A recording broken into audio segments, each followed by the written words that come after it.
Yeah, look, as I said, Dave, it's the past, the group games are past us now, and it's obviously it's a whole new ball game now. It's a one-off game, and anything can happen in one-off games. And there's no disrespect to Argentina or anything at all, but it's 11 v 11, and it's 10 blue shirts against 10 yellow shirts, and it's a battle, it's a war, and we've got to fight that and make sure that and the boys are in great physical shape, great mental shape.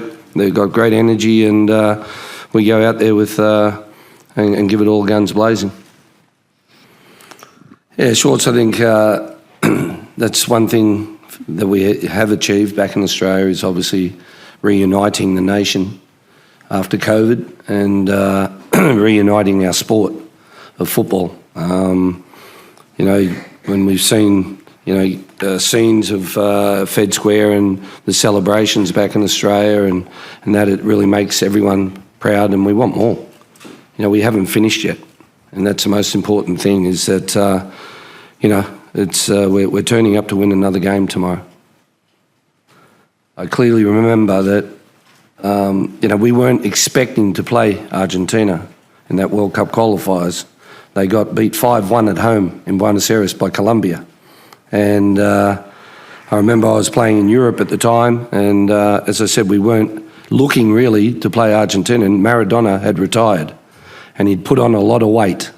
And the fans from the last 5 minutes of the game, 10 minutes of the game, that when I was watching the game as a player, and I was playing in Europe, was the fans were calling and singing for him to come back.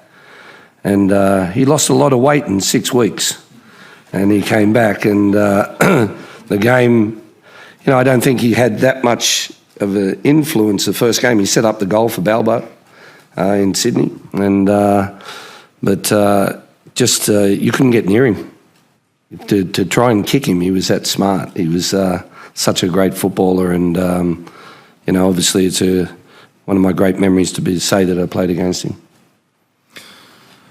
Yeah, listen, we know it's going to be a difficult task. Obviously, we respect the player massively, but I don't think it's just an individual thing. I think it's got to be a team collective.